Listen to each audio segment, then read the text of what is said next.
Hey, what's up mga pre? Another day and another update lang tayo dito sa Legend of Ymir. So, pag-uusapan natin ngayon dito guys kung paano tayo makakapag-level up kung tayo ay naubusan na ng mga quest po dito guys. No? Konting tips lang to sa mga baguhan din at walang idea kung saan tayo makakakuha ng mga task po natin para madagdagan at madali tayong makapag-level up also dito guys. So, before tayo magpapatuloy dyan, intro muna tayo.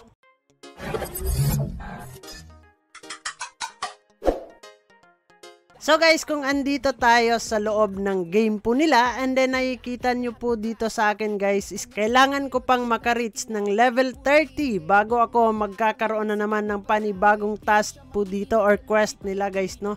So naubos na po yung aking quest, the Amazing Trade Station items, wala pa po tayo dito guys. And then Truth of the Hidden Fortress, kailangan ko makareach ng level 30. Kung naubusan na kayo dyan guys, hindi naman problema dyan, no? Pwede naman tayong pumasok sa mga dungeons nila and dun sa Valhalla at marami pa pong iba dito guys, no? Like kagaya nitong Hall of Gold, pwede ka dito kasi malaki din yung binibigay dito na mga XP. And then dito tayo sa Valhalla, Black Valkyrie at marami pa po tayong pwedeng puntahan dyan para mapataas natin yung ating level. So sa ngayon guys, yung aking level po dito is level 27 pa lang and then hindi ako makaabot sa level 28 hanggang level 30. So paano tayo dito makakapagpataas agad guys, no? So punta lang din tayo ulit dito sa menu and then hanapin po natin yung task. Dito guys, napakadaming task na gagawin po natin, no? Meron pang 8 task na pwede nating gagamitin dito. Ito lahat na nandito sa gilid guys, yung field po natin ay naglalaman yan ng mga task. So different task po yan and then palaki ng palaki po yung bigayan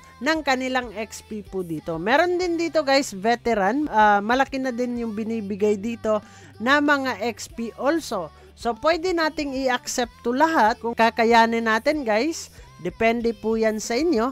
So para madali tayong makakapag level up po dito. Kasi yung ginagawa ng iba dito guys is nagpapa-level up sila dito sa Valhalla. So merong normal at enter server, depende po yan sa inyo. Dito naman sila sa Labyrinth or dito sa Expedition guys kung aabot na tayo ng level 28. Dito pala sa Hall of Gold, dito din sila nagpapataas nung kanilang mga XP. So papasok po sila dito para madali po silang makakapag-farm ng XP guys, no? So sa akin guys, para madali lang, lalo na sa mga baguhan po dito, so dito muna tayo sa task. So syempre, kailangan natin maghanap ng mga alternative way kung paano tayo makakapag-level up. So yun lang naman yung ating pag-uusapan for today's video patungkol dito sa Legend of Ymir. So hope so guys, nakatulong tong video sa inyo para naman kayo ay makausad sa mga level po ninyo dyan para ma-update at ma-aware ka sa mga panibago nating i-upload na video. So dyan na muna kayo guys. Kita-kits soon in the next video.